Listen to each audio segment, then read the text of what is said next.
Pagi hari ini kita tidak berhenti bersyukur untuk kasih Tuhan yang begitu luar biasa di dalam kehidupan kita, Bapak Ibu kasih Tuhan. Sekalipun memang Desember ini jadwal ibadah itu begitu padat ya, tetapi biarlah kita tetap bersemangat untuk memuji Tuhan, bersemangat untuk mencari kehendak Tuhan di dalam hidup kita. Amin. Haleluya. Bapak Ibu yang dikasih Tuhan, pagi hari ini mari kita bersama-sama belajar kebenaran firman Tuhan yang saya ambil dari kitab 1 Korintus ya. 1 Korintus pasalnya yang ke-10, Bapak Ibu yang dikasih Tuhan. Ya, ayatnya ini cukup banyak ya, Bapak. Saya akan meminta supaya kita membaca ayat 1 sampai ayatnya yang ke 10 ya. Ya, ayat 1 sampai ayat yang 10 kita baca bersama-sama. Jangan terlalu cepat-cepat supaya kita benar-benar mengerti, memahami kebenaran firman Tuhan ini. Sudah ketemu? Haleluya. Mari sama-sama kita bergantian saja ya. Saya ayatnya yang ganjil, Bapak Ibu ayatnya yang genap saja. Ya, judul perikopnya di situ adalah Israel sebagai suatu peringatan. Jadi yang ditulis di tempat ini, yang ditulis di dalam kebenaran firman Tuhan ini adalah bicara tentang bagaimana sejarah bangsa Israel, dan di dalam sejarah itu, di dalam kisah bangsa Israel itu menjadi satu pelajaran buat kita, Bapak Ibu Tuhan, sebagai umat Tuhan yang hidup di akhir zaman ini ya. Firman Tuhan berkata begini, ayat 1. Aku mau supaya kamu mengetahui, saudara-saudara, bahwa nenek moyang kita semua berada di bawah perlindungan awan dan bahwa mereka semua telah melintasi laut. Untuk menjadi pengikut Musa, mereka semua telah dibaptis dalam awan dan dalam laut.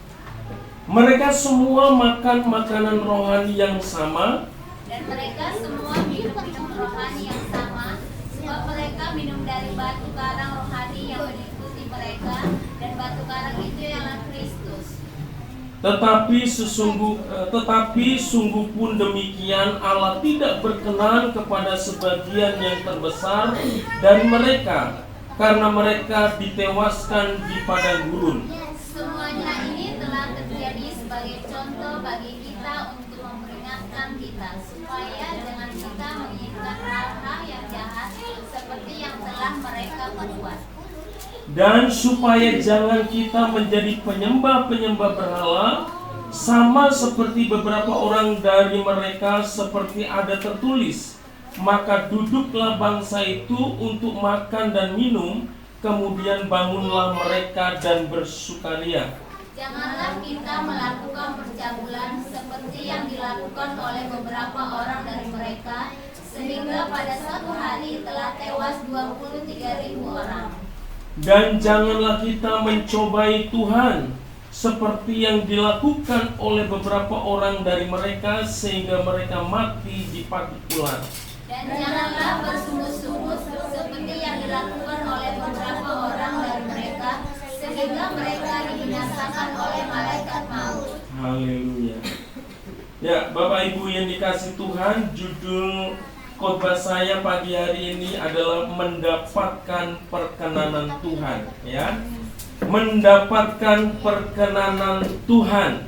Ya, di Natal, khotbah Natal kemarin, Ibu Gembala, Ibu Fos sudah memberikan ilustrasi ya bagaimana kita itu ketika kita mendapat perkenanan daripada Tuhan, maka Tuhan itu akan memberkati kita secara luar biasa.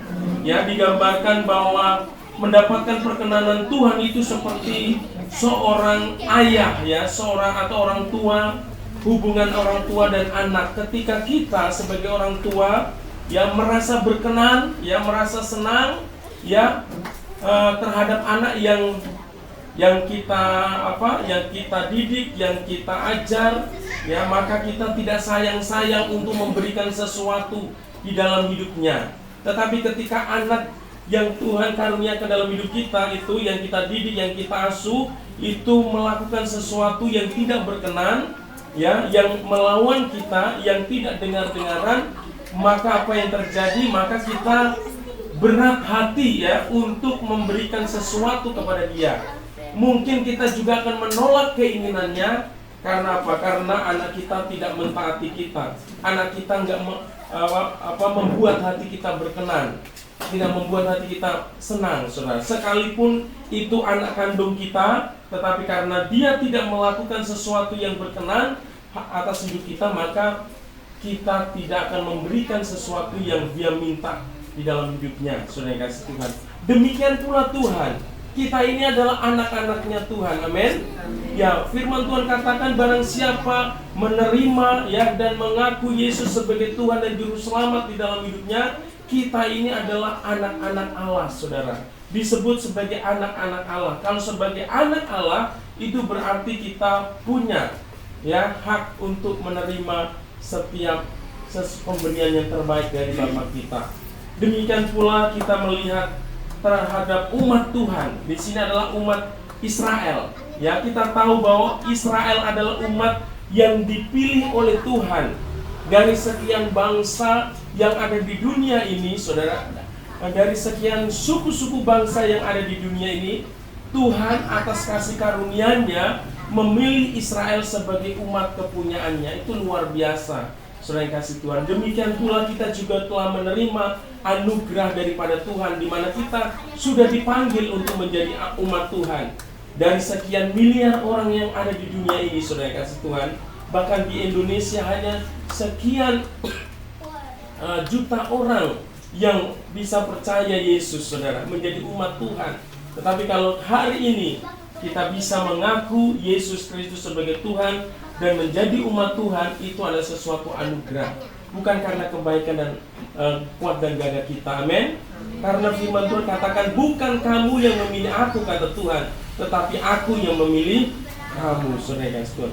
Demikian pula di sini kita melihat Israel menjadi umat kepunyaan Allah bukan karena kuat dan gagah mereka, bukan karena kebaikan mereka, tetapi itu semata-mata karena anugerah Tuhan.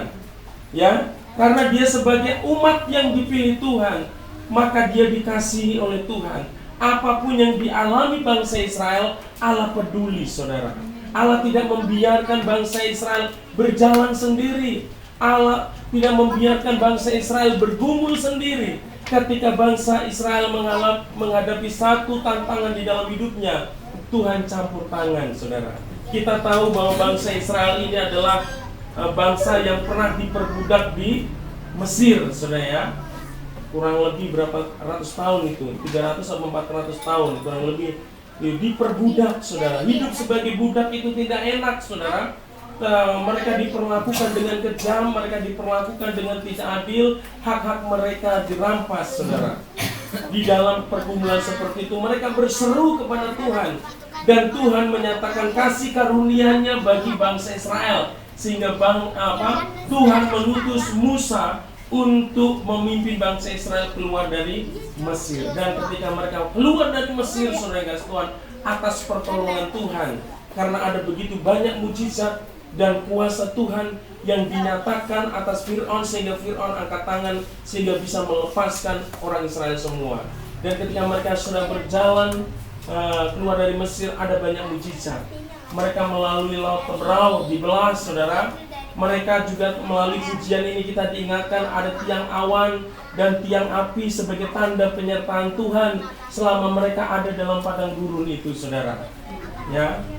Tetapi kita melihat, Bapak Ibu Tuhan, dikatakan bangsa Israel ini mengalami satu kondisi di mana mereka hidup tidak berkenan kepada Tuhan.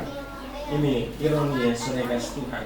Mereka sudah mengalami kebaikan Tuhan, kasih Tuhan yang begitu luar biasa, tetapi mereka gagal menjadi umat yang mendapat perkenanan dari Tuhan. Sehingga dikatakan di dalam firman Tuhan ini, mereka dibinasakan di padang gurun, saudara. Nah, oleh karena itu, kita ini sudah di akhir atau di penghujung tahun 2021 dan kita akan memasuki tahun 2022, saudara kasih Tuhan. maka kita merindukan campur tangan Tuhan di dalam hidup kita. Kita merindukan Tuhan selalu memberkati dalam hidup kita. Amin. Saudara yang kasih Tuhan. Dan kita perlu supaya hidup kita senantiasa disertai oleh Tuhan, supaya hidup kita senantiasa diberkati oleh Tuhan, maka kita harus mencari perkenanan Tuhan dalam hidup kita. Ya, bukan perkenanan manusia, saudara, tetapi perkenanan siapa? Perkenanan Tuhan. Coba yang keempat ini, Dio, dengerin Bapak ya. Nanti Bapak suruh gantiin khotbah Bapak ya. Nah, ya, dengerin. Ya, ayo anak-anak di depan coba dengerin ya. Jadi di tahun 2002 kita harus mencari perkenanan Tuhan supaya hidup kita senantiasa mengalami pemeliharaan Tuhan, supaya Tuhan menolong hidup kita senantiasa, saudara. Tetapi kita melihat dari Israel ini, mereka gagal mencari perkenanan Tuhan di dalam hidup mereka, sehingga mereka dibinasakan. Ya, kalau perjalanan Mesir sampai tanah Kanaan, tanah yang dijanjikan Tuhan, itu sebenarnya bukan perjalanan yang terlalu dan amat jauh, saudara. Sebenarnya Mesir dengan tanah Kanaan yang dijanjikan Tuhan itu bisa ditempuh dalam waktu 40 hari, saudara. Tetapi kenapa Tuhan buat mereka putar-putar di padang gurun? Perjalanan yang 40 hari itu dibuat 40 tahun, saudara ya, Tuhan. Ya, semuanya itu Tuhan lakukan sebenarnya bukan karena Tuhan tidak sayang kepada bangsa Israel. Supaya apa? Tuhan melatih mereka supaya mereka apa? Supaya ketika mereka sampai ke tanah perjanjian, mereka ingat bahwa apa yang mereka raih itu sebenarnya hanya karena kemurahan Tuhan, bukan karena kekuatan dan gagah mereka. Tetapi di dalam proses yang Tuhan izinkan ini, mereka tidak sabar, saudara. Sehingga apa? Mereka melakukan hal-hal yang tidak berkenan kepada Tuhan, sehingga perkenanan Tuhan itu tidak sampai kepada mereka, saudara. Kita lihat di dalam ayat yang ke-3, saudara ya. Di sini dikatakan begini, mereka semua makan makanan rohani yang sama, dan mereka semua minum minuman rohani yang sama, sebab mereka minum dari batu karang rohani yang mengikuti mereka, dan batu karang itu ialah Kristus. Kita lihat luar biasa, Kristus itu sudah ada sejak zaman Israel, karena dia memang adalah Allah yang kekal. Kemarin kita sudah bahas bahwa dia adalah Bapa yang kekal ya, Allah yang perkasa, penasihat ajaib, dia juga Raja Damai, saudara. Jadi Yesus itu bukan hanya manusia, tetapi dia adalah Allah, saudara. Dia adalah sudah ada dari kekekalan, saudara. Dia dikatakan bangsa Israel mendapat pemeliharaan dari Tuhan. Mereka semua umat Tuhan mendapatkan pemeliharaan dari Tuhan, mendapatkan kasih Tuhan. Semuanya sama, saudara. Ya, mereka mendapat perlindungan daripada Tuhan, mereka mengalami mujizat daripada Tuhan. Tetapi apa? Mereka memiliki respon. Ya, ada yang tetap percaya kepada Tuhan, tetap setia kepada Tuhan, tetap mendapat perkenanan kepada Tuhan, mencari perkenanan Tuhan. Tetapi sebagian dikatakan mereka meninggalkan kesetiaan mereka kepada Tuhan. Karena firman Tuhan di dalam ayat yang kelima di sini katakan begini, saudara Tuhan. Ya. Tetapi sungguh pun demikian, Allah tidak berkenan kepada sebagian yang terbesar dari mereka. Perhatikan. Tetapi sungguh pun demikian, Allah tidak berkenan kepada bagian yang terbesar dari mereka, karena mereka ditewaskan di padang gurun, saudara. Ternyata dari semua umat Tuhan itu dikatakan mereka yang terbesar itu tidak berkenan kepada Tuhan.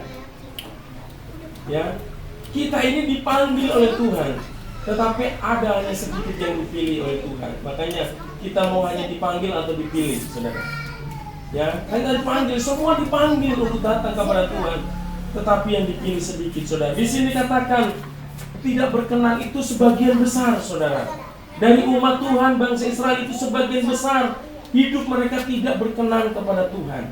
Dan tentunya ini tidak boleh terjadi di dalam kehidupan jemaat di Karanganyar. Amin. Harus yang terbesar itu yang berkenan kepada Tuhan. Amin.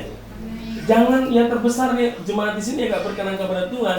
Kami rindu, saudara kasih, jemaat Tuhan di tempat ini harus berkenan kepada Tuhan, supaya hidup kita semua diberkati oleh Tuhan. Saudara kasih Tuhan, ya, bangsa Israel ini menjadi contoh bagi setiap kita umat Tuhan, supaya kita tidak melakukan apa yang dilakukan oleh bangsa Israel. Nah, kita akan melihat di sini Bapak Ibu kasih Tuhan, mengapa sih bangsa Israel itu dikatakan sebagian besar ini mereka hidupnya tidak berkenan kepada Tuhan. Pasti ada sesuatu yang mereka lakukan yang membuat Tuhan itu tidak berkenan atas hidup mereka. Tentunya kalau ada umat Tuhan yang berkenan, ada sesuatu yang dilakukan umat Tuhan itu sehingga hidupnya berkenan. Kita akan melihat di sini saudara, supaya kita berhati-hati dan menjauhkan diri dari hal-hal yang dilakukan oleh bangsa Israel, sehingga membuat bangsa itu tidak berkenan kepada Tuhan, juga hidup kita tidak berkenan kepada Tuhan. Di sini ada beberapa hal. Ada beberapa hal, kalau nggak salah ada 4 saudara kasih Tuhan, ya. Ada 4 hal yang dilakukan oleh bangsa Israel sehingga mereka tidak berkenan kepada Tuhan. Kita lihat di dalam ayatnya yang ke-6 mulai. Ini 1, ya. Ada 5 saudara, ya. Yang ke-6 ini, apa yang dilakukan oleh bangsa Israel sehingga mereka tidak berkenan kepada Tuhan? Ya, ini hati-hati saudara yang kasih Tuhan, supaya kita jangan melakukannya di dalam hidup kita, karena ini menjadi contoh. Ayat 6 saya bacakan. Semuanya ini telah terjadi sebagai contoh bagi kita untuk memperingatkan kita, supaya jangan kita menginginkan hal-hal yang jahat seperti yang telah mereka perbuat. Hal yang pertama yang dilakukan oleh bangsa Israel yang membuat mereka tidak berkenan kepada Tuhan, karena apa? Karena mereka menginginkan hal-hal yang jahat di dalam hidupnya. Sebagai umat Tuhan, tidak otomatis saudara yang kasih Tuhan hidupnya beres saudara. Ya, ada banyak orang yang mengaku Kristen tetapi hidupnya, kita bisa lihat kehidupannya. Kita juga bisa lihat hidup kita. Apakah kita di dalam hidup kita ini suka menginginkan hal-hal yang jahat? Mulai dari hati kita, dari pikiran kita, dari perkataan kita. Saudara kasih Tuhan, apakah ada hal-hal yang jahat yang kita lakukan dengan perkataan kita, dengan pikiran kita, dan hati kita, perbuatan kita, saudara? Hati-hati saudara, jangan inginkan hal-hal yang jahat di dalam hidup kita. Orang boleh merancangkan kejahatan buat kita, tapi kita tidak boleh merancangkan kejahatan buat orang lain. Amin? Ya. Kalau orang yang merancangkan kejahatan buat kita, biarkan saja. Karena apa? Karena ada Allah yang sanggup merancangkan untuk kebaikan buat kita. Karena ada Allah yang kita sembah yang sanggup mengubahkan rancangan jahat itu menjadi rancangan baik buat kita. Amin? Percaya? Kalau ada yang jahat buat kita, kita nggak membalas, kita difitnah, kita dikata-katain, kita diganggu, saudara. Maukah kita merelakan supaya kita tidak membalas kejahatan dengan kejahatan? Kan itu yang Yesus ajarkan. Apapun dalilnya, apapun alasannya, kita sebagai anak-anak Tuhan tidak boleh membalas kejahatan dengan kejahatan, tetapi membalas kejahatan dengan kebaikan. Hati-hati dengan hati kita, perkataan kita, ya tindakan kita. Apakah ada kejahatan yang kita lakukan di dalam hidup kita? Apakah ada sesuatu yang keinginan jahat yang kita buat? Saudara yang kasih Tuhan, saya di dalam hidup saya sebagai hamba Tuhan, sebagai anak Tuhan, saya punya keyakinan, saudara. Sekalipun ada orang yang merancangkan kejahatan di dalam hidup saya yakin bahwa saya punya Allah yang sanggup mengubahkan itu menjadi kebaikan buat saya. Ya, kutuk, ya kita mau dikutukin, kutuk itu akan berlaku bagi kita. Amin. Ya, kutuk yang ditujukan kepada kita tidak akan berlaku kalau kita percaya dan pegang Tuhan. Karena firman Tuhan di dalam Kejadian 50 ayat 20 di sana Yusuf berkata begini, sekalipun kamu mereka-rekakan yang jahat terhadap aku, tetapi Tuhan mereka-rekakan yang baik untuk hidupku, saudara. Jadi di dalam hidup kita sebagai orang Kristen, saudara, ayo belajar, saudara. Ketika ada orang yang berbuat jahat terhadap kita, tetaplah kita berbuat baik dalam hidup kita. Ya, tetaplah kita berbuat baik kepada orang-orang yang berbuat jahat terhadap kita, saudara. Tentunya ini membutuhkan kekuatan yang bukan dari kita. Hanya Tuhan yang memampukan, hanya Roh Kudus yang memampukan kita. Amin. Saudara, mari saudara yang kasih Tuhan, di momen Natal ini saudara, kita harus bersihkan hati kita, perkataan kita, pikiran kita, ya. Anak-anak muda sana tuh, ya, yang di belakang suka ngata-ngatain temennya, saudara. Ya, jangan bilang nggak pernah ngaku bertobat, ya. Minta ampun sama Tuhan. Tuhan tidak akan pernah membenci kita kalau kita mengaku dosa. Tuhan, ampuni aku, saudara yang kasih Tuhan, ya. Lebih baik mengaku dosa kita di hadapan Tuhan. Ya, berjanji di mata Tuhan untuk bertobat, untuk meninggalkan dosa kita. Ya, ini hal yang pertama. Jangan menginginkan hal-hal yang jahat, saudara. Inginkan hal-hal yang baik, amin. Ya, di dalam hidup kita sebagai orang percaya, firman Tuhan katakan itu, pikirkanlah hal-hal yang apa? Yang manis, yang indah, yang sedap, ya, yang dekat, yang hal yang positif. Itu yang harus kita pikirkan, saudara. Jangan ada kejahatan sedikit pun, saudara. Hal yang kedua, ya, singkat saja, saudara, ya. Penjelasan singkat saja.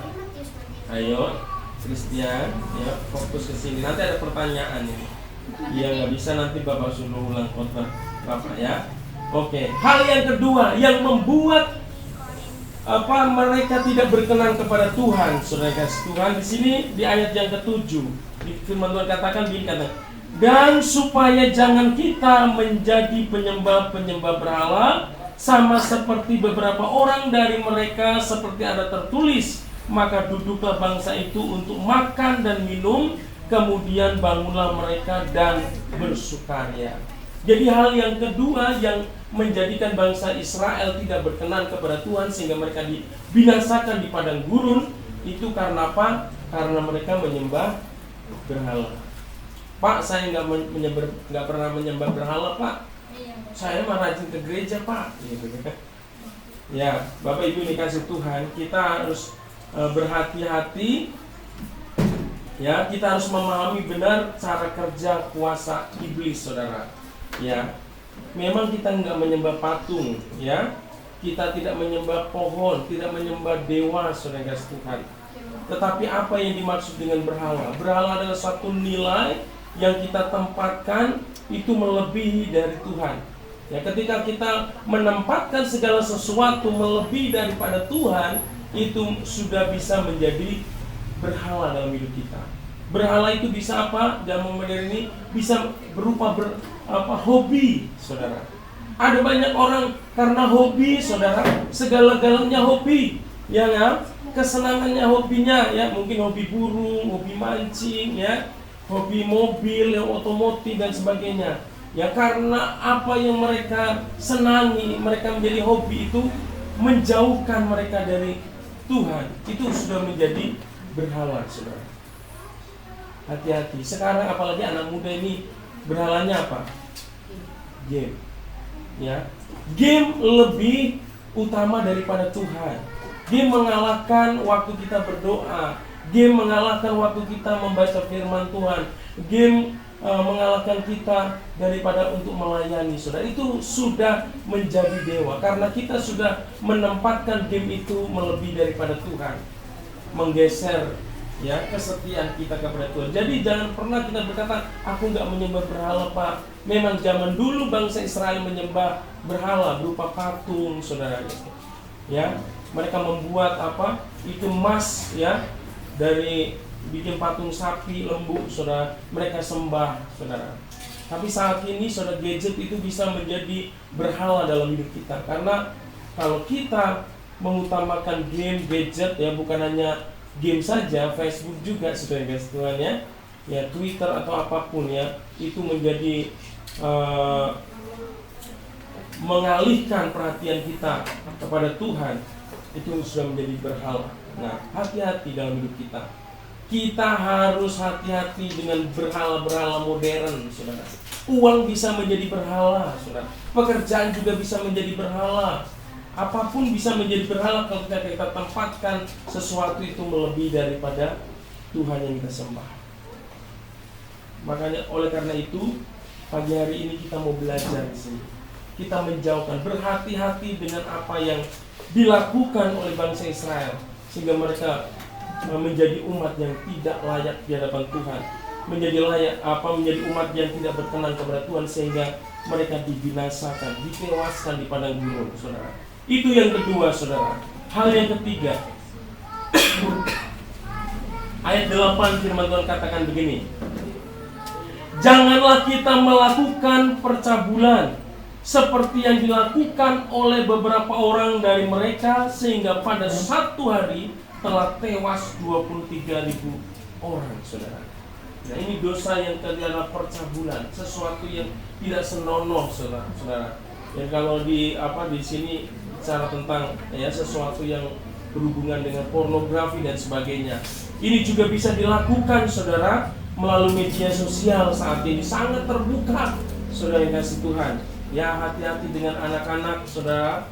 Ya, melihat gambar-gambar yang seksi-seksi, ya, nggak boleh ya, anak-anak ya, seksi-seksi, ya. Nah, hati-hati mata kalian kalau kalian gunakan untuk melihat hal seperti itu, ya, itu sesuatu yang dosa. Nah, sebagai orang tua, sebagai orang yang sudah berkeluarga, juga percabulan ini, perzinahan ini bisa berbuat perselingkuhan dan sebagainya. Banyak rumah tangga yang hancur karena apa? Karena ada perselingkuhan, ada perzinahan, saudara. Ini sesuatu yang tidak berkenan kepada Tuhan. Jadi jangan main-main dengan dosa percabulan. Ya, beberapa waktu yang lalu kita digemparkan dengan apa? Dengan berita, ya. Ada orang yang berbuat cabul sampai seorang rohaniawan yang bisa melakukan perbuatan-perbuatan yang tidak berkenan. Itu nyata, saudara. Sampai berapa muridnya yang dicabuli dan sebagainya, saudara. Ini dosa perzinahan, harus hati-hati. Tidak ada yang kebal, saudara. Ya, kita tidak boleh saya mau udah kebal, nggak ada yang kebal dengan dosa ini, saudara. Makanya perlu hati-hati. Saat ini bisa melalui Facebook, saudara, bisa istri tinggalkan suami, suami tinggalkan istri, saudara yang kasih Tuhan. Sekarang terbuka, berkomunikasi dengan siapa saja, saudara. Saya kalau di Facebook itu ada banyak sekali yang minta pertemanan, ya. Saya add, ya, kadang-kadang dikasih bunga dan sebagainya. Hati-hati ini, saudara, nggak usah direspon. Kalau saya bikin Facebook itu memang gunanya semua orang bisa lihat, karena saya posting tentang firman Tuhan. Saya berbagi hal yang positif, saudara. Saya ingin memberkati melalui kehidupan saya pribadi, melalui kebenaran firman Tuhan. Tapi kalau yang ngajak yang aneh-aneh, ya sudah, di skip aja, saudara. Jadi terbuka sekali untuk kita bisa jatuh dalam dosa namanya perzinahan, percabulan ini, saudara yang kasih Tuhan. Makanya hati-hati, waspada. Amin. Kata Bang Nabi kan waspada. Masih ingat sama Bang Nabi? Matanya satu. Kejahatan bukan hanya ada niat jahat, tapi karena ada kesempatan, ya. Iya, hati-hati, saudara. Kesempatan itu selalu dibuat oleh iblis, ya, supaya kita bisa jatuh. Ini saya mau katakan, hati-hati. Jangan pernah, saudara, kita main-main dengan dosa namanya perzinahan. Ya.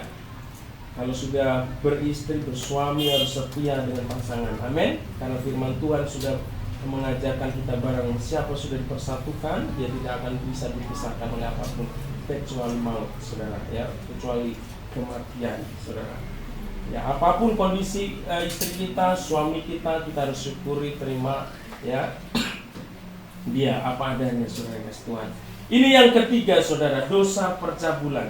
Ya, yang keempat, saudara, ya. Yang keempat ayat 9 disingkatakan, dan janganlah kita mencobai Tuhan seperti yang dilakukan oleh beberapa orang dari mereka, sehingga mereka mati dipagut ulang, saudara. Mencobai Tuhan. Ya, bangsa Israel suka mencobai Tuhan, saudara. Ya. Mereka ketika menghadapi satu persoalan, pergumulan, ya, mereka selalu mencobai Tuhan, seolah-olah Tuhan itu tidak berkuasa untuk apa? Untuk menolong mereka. Nah, apa sih bentuk mencobai Tuhan itu, saudara? Jadi mencobai Tuhan itu sama dengan kita meminta sesuatu, ya, tetapi sesuatu itu tidak berkenan kepada Tuhan, tetapi Tuhan, kita meminta supaya kita memberkati. Tuhan memberkati kita di dalam melakukan itu. Saudara kasih Tuhan, saya punya pengalaman ini yang aneh, saudara kasih Tuhan, aneh, unik, saya tertawa juga, saudara. Beberapa tahun yang lalu saya pergi ke Tangerang, saya ketemu dengan adik sepupu, saudara. Nah, adik sepupu saya ini terkenal sebagai dukun, saudara. Walaupun masih muda, tapi dia terkenal sebagai dukun. Wah, banyak sekali pengikutnya, saudara, ya. Tetapi ketika saya datang, saya berjumpa dengan dia, ya, kakak apa? Pokoknya kalau sama dia tuh royal sekali, uang itu royal sekali, saudara kasih Tuhan. Yang suatu saat dia tahu saya hamba Tuhan, saya datang ke rumahnya langsung disodori pulpen sama kertas. Kak, nomor togel, Kak, nomor togel. Kakak pendeta, katanya. Saya bilang, emang kenapa kalau saya pendeta minta nomor togel dong, Kak? Gitu. Artinya apa? Dia minta nomor, saudara, nomor togel, saudara, supaya saya catat. Dia berharap supaya apa? Supaya dia pasang nanti dapat, saudara. Dia nggak tahu, saya ini hamba Tuhan, nggak boleh masang togel, saudara, ya, menjerumuskan orang. Sampai dia ngambek, saya nggak kasih, dia ngambek, saudara. Dia marah-marah, masa bodoh, saudara. Artinya apa? Dia mau melakukan usaha, melakukan sesuatu yang tidak berkenan sama Tuhan, tapi ingin diberkati. Nah, jangan sampai kita mencobai Tuhan, ya, melakukan usaha, melakukan apapun yang tidak berkenan kepada Tuhan, tetapi kita minta Tuhan memberkati, saudara, ya. Tidak boleh mencobai Tuhan, ya. Ini di dalam hidup kita jangan pernah mencobai Tuhan, juga jangan pernah meragukan kasih Tuhan di dalam hidup kita. Ya, kalau kena pertemuan, Tuhan bisa nggak ya menolong persoalan saya ini, bisa nggak ya? Langsung marah-marah dulu sama Tuhan. Sia-sia saya beribadah, saya sia-sia setia, saya sia-sia berkorban untuk Tuhan. Ternyata hidup saya banyak persoalan.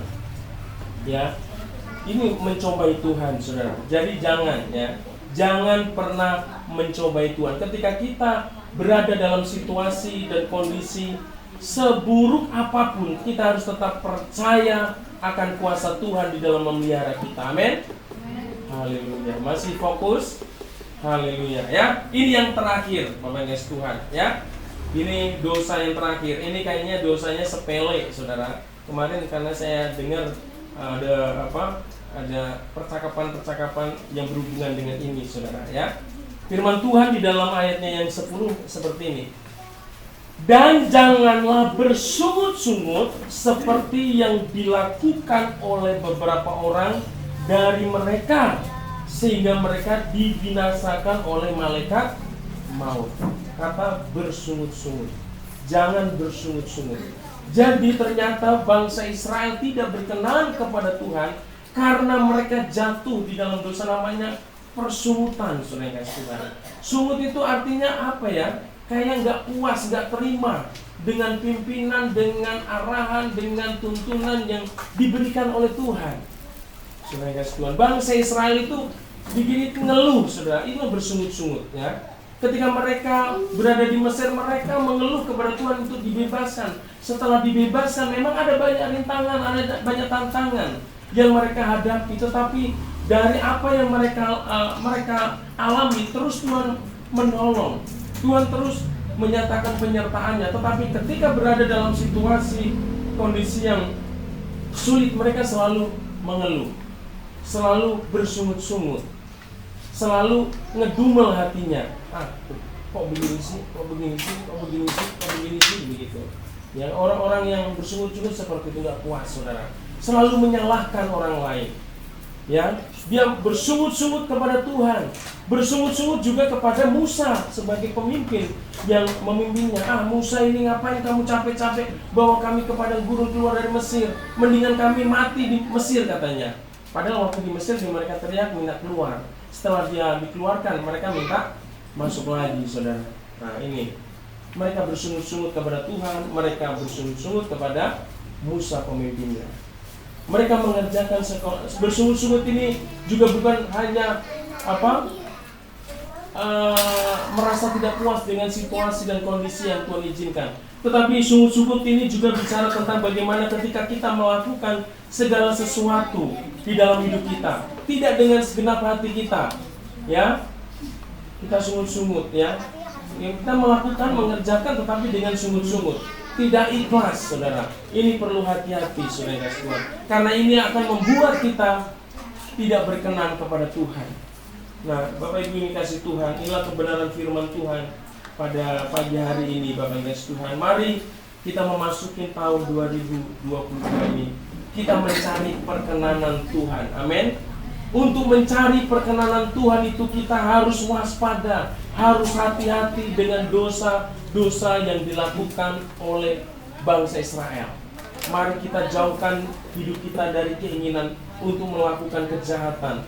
Jauhkan diri kita dari penyembahan berhala, ya, mengagungkan segala sesuatu di luar Kristus melebihi dari apapun, saudara. Terus apa?